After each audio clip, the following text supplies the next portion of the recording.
Hello everyone, welcome to my channel. TDS challan online कैसे pay करते हैं, आज मैं इस वीडियो में आपको ये बताने वाला हूँ। तो चलिए स्टार्ट करते हैं। सबसे पहले हम जान लेते हैं कि टीडीएस कब पे करना पड़ता है एंड उसका रिटर्न कब फाइल करना पड़ता है। तो टीडीएस हर महीने के 7 तारीख से पहले पे करना पड़ता है।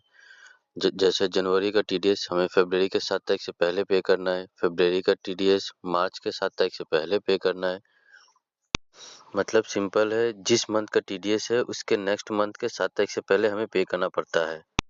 एंड टीडीएस का रिटर्न फाइल करने का आपका डेट हो गया, पहला क्वार्टर का रिटर्न हमें 30 जुलाई से पहले पे करना है, फाइल करना है। सेकंड क्वार्टर का रिटर्न 30 सितंबर से पहले, थर्ड क्वार्टर का 31 जनवरी से पहले एंड फोर्थ क्वार्टर का 31 में से पहले हमको रिटर्न फाइल कर देना है।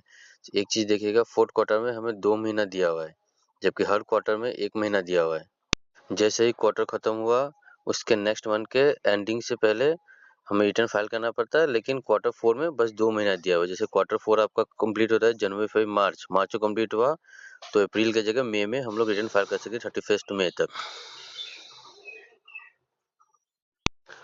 अगर हम टीडीएस लेट से डिडक्ट एंड पे करते हैं तो उस पर भी हमको कुछ इंटरेस्ट देना पड़ता है। जैसे अगर हम क्लाइंट का टीडीएस काटा ही नहीं एंड फिर पेमेंट नहीं किया तो हमको 1% पर मंथ देना पड़ेगा। जिस महीने में टीडीएस काटना चाहिए था उस महीना से जस्ट जिस महीने टीडीएस डिपॉजिट किया उस महीना तक 1% पर मंथ लगेगा। और टीडीएस हम क्लाइंट का काट लिया लेकिन सरकार को जमा नहीं दिया, मतलब टीडीएस काट के अपने पास रखा हुआ है लेकिन सरकार को 7 तारीख से पहले पेमेंट नहीं किया हुआ है, तो वही 1% 1.5% हो जाएगा। जिस महीना टीडीएस सरकार को देना था उस महीना में, और जिस महीना में टीडीएस जमा दिया उस महीना में, जिस महीना में टीडीएस जमा दिया वो महीना भी काउंट में लेता है।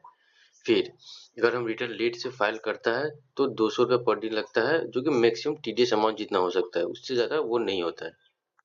जो हमें क्वार्टरली रिटर्न फाइल करता है ये 200 रुपये पर डे उसका है। 31 जनवरी हो गया, 31 मई हो गया, ये लेट डिडक्शन या पेमेंट से कोई लेना देना नहीं है इसमें। तो चलिए ऑनलाइन चालान कैसे पे करते हैं वो भी हम देख लेते हैं। सबसे पहले क्लाइंट में हम लोग लॉगिन कर लेते हैं। आप अपना टैन नंबर दीजिएगा और उसमें अपना पासवर्ड मारिएगा तो आपका लॉगिन हो जाएगा। इसमें पैन नहीं, क्लाइंट का टैन नंबर दीजिएगा, ठीक है। पहले हम लॉगिन कर लेते हैं। तो अभी हम क्लाइंट के लॉगिन पेज पे आ गए। सबसे पहले आप ई फाइल में जाइए, फिर ई पे टैक्स पे क्लिक कीजिए, न्यू पेमेंट पे क्लिक करना है, फिर असेसमेंट ईयर सेलेक्ट करना है, जो ईयर का हमको पेमेंट करना है। फिर उसके बाद प्रोसीड्स पे टैक्स पे, इसके बाद आप सेक्शन सेलेक्ट कर लीजिए, जो भी सेक्शन का आपको पेमेंट करना है। जैसे मेरा 192C है तो मैं वो सेलेक्ट कर लूंगा।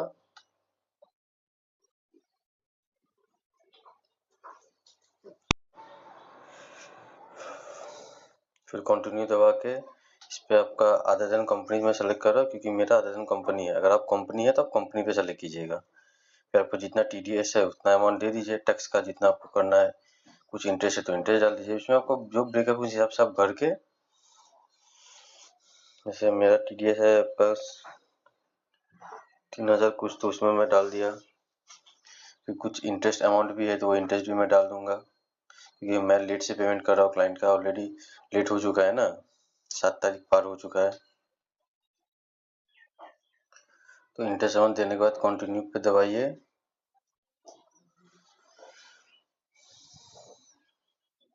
उसके बाद मैं नेट बैंकिंग से पेमेंट कर रहा हूँ, आपको कोई और मेथड से पेमेंट कर सकते हैं जो आपको सुविधा हो। इसके बाद कंटिन्यू। फिर एक बार आप चेक कर लीजिएगा सारा डिटेल सही है क्या। जैसे सेक्शन 194C, मतलब आपका जो भी सेक्शन आपने सेलेक्ट किया था सब होने के बाद पे नाउ पे क्लिक कीजिएगा। उसके बाद टर्म्स एंड कंडीशन को एग्री कीजिएगा।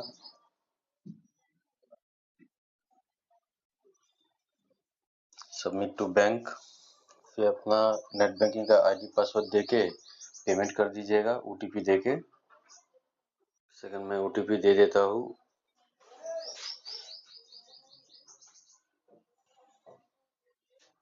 Continue to e filing portal पे क्लिक कीजिएगा होने के बाद, ओटीपी देने के बाद। तो दोस्तों हम लोग का टीडीएस चालान पेमेंट हो चुका है। आप ये चालान डाउनलोड करके रख लीजिएगा फॉर फ्यूचर रेफरेंस। इसके बाद और कुछ काम है ही नहीं। हर महीने हम लोग को बस इतना ये चालानी पेमेंट करना पड़ता है। फिर जब फ्यूचर में जब हम लोग रिटर्न फाइल करेगा क्वार्टरली, तो हम लोग को चेक करना है कि जो चालान पेमेंट किया उस बेसिस पे मिल रहा है क्या नहीं, सही सेक्शन है क्या नहीं, वो देख के हम लोग को क्वार्टरली एक एक रिटर्न फाइल करना पड़ता है। जो 4 क्वार्टर का हम लोग रिटर्न फाइल करते हैं। और आपको अगर कोई और चालान पेमेंट करना है तो इसके नीचे मेक अनदर पेमेंट रहता है, आप वो भी कर सकते हैं। वीडियो अच्छा लगा हो तो वीडियो को लाइक एंड चैनल को सब्सक्राइब जरूर करें। Thank you. और भी किसी लेटेस्ट अपडेट के लिए आपको अगर कुछ रिक्वायरमेंट है तो वीडियो के कमेंट में आप बताएं, मैं ट्राई करूंगा कि इस पे वीडियो जरूर लाऊं।